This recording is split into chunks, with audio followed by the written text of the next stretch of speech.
ANMR ನ್ಯೂಸ್ಗೆ ಸ್ವಾಗತ.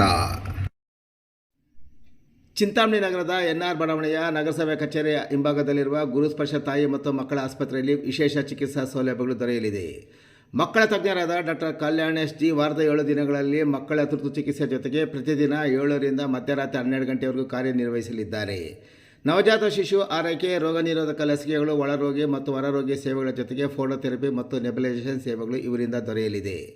ಪ್ರಸೂತಿ ಮತ್ತು ಸ್ತ್ರೀ ರೋಗ ತಜ್ಞರಾದ ಡಾಕ್ಟರ್ ಯಶಸ್ವಿನಿ ಜಿ ರವರು ವಾರದ 7 ದಿನಗಳಲ್ಲಿ ಬೆಳಗ್ಗೆ 10ರಿಂದ ಮಧ್ಯಾಹ್ನ 2 ಗಂಟೆ, ಸಂಜೆ 6ರಿಂದ 9 ಗಂಟೆವರೆಗೂ ಕಾರ್ಯನಿರ್ವಹಿಸಲಿದ್ದು ಬಂಜೆತನ ನಿವಾರಣೆ ಮತ್ತು ಲ್ಯಾಪ್ರೋಸ್ಕೋಪಿಕ್ ಸ್ಪೆಷಾಲಿಟಿ ತಜ್ಞರಾಗಿದ್ದು, ಇದರ ಜೊತೆಗೆ ಆಂಟಿನೇಟಲ್ ಕೇರ್, ನಾರ್ಮಲ್ ಡೆಲಿವರಿ ಮತ್ತು caesarean section, high risk pregnancy services, family planning service ಸೇವೆಗಳ ಜೊತೆಗೆ ಗೈನಕಾಲಜಿಗೆ ಸಂಬಂಧಿಸಿದಂತೆ ಅಡೋಲಸೆಂಟ್ ಪ್ರಾಬ್ಲಮ್, PCOD ಪ್ರಾಬ್ಲಮ್, ಗರ್ಭಶಸ್ತ್ರ ಚಿಕಿತ್ಸೆ, ಕ್ಯಾನ್ಸರ್ ಸ್ಕ್ರೀನಿಂಗ್, ಲ್ಯಾಪ್ರೋಸ್ಕೋಪಿ ಸರ್ಜರಿ ಸೌಲಭ್ಯ ಇವರಿಂದ ದೊರೆಯಲಿದೆ. ಆಸ್ಪತ್ರೆಯಲ್ಲಿ ಔಷಧಿ ಅಂಗಡಿಯ ಸೌಲಭ್ಯ, ಒಳರೋಗಿಗಳ ಸಾಮಾನ್ಯ ಮತ್ತು ವಿಶೇಷ ಕೊಠಡಿಗಳ ಜೊತೆಗೆ ಆಕ್ಸಿಜನ್ ಸೌಲಭ್ಯದ ಕೊಠಡಿ ಸಹ ದೊರೆಯುತ್ತಿದೆ.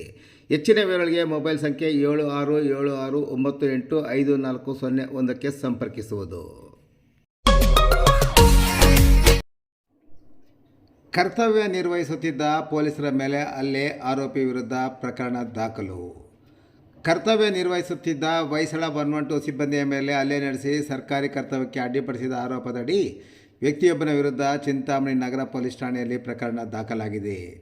ಜುಲೈ 25ರಂದು ರಾತ್ರಿ ಹೊಯ್ಸಳ 5 ವಾಹನದಲ್ಲಿ ಕರ್ತವ್ಯ ನಿರ್ವಹಿಸುತ್ತಿದ್ದ ಹೆಡ್ ಕಾನ್ಸ್ಟೇಬಲ್ ರಾಮಾಂಜನೇಯ ಜಿ ಹಾಗೂ NRSI ವೆಂಕಟರೆಡ್ಡಿ ಅವರಿಗೆ ರಾತ್ರಿ ಸುಮಾರು 8:38ಗೆ ಚಿಂತಾಮಣಿ ನಗರ ಪೊಲೀಸ್ ಠಾಣಾ ವ್ಯಾಪ್ತಿಯ ಸೊನ್ಶೆಟ್ಟಹಳ್ಳಿಯಲ್ಲಿ ಗಲಾಟೆ ನಡೆಯುತ್ತಿರುವ ಕುರಿತು ERS 112 ನಿಯಂತ್ರಣ ಕೊಠಡಿಯಿಂದ ಮಾಹಿತಿ ಬಂದಿದೆ.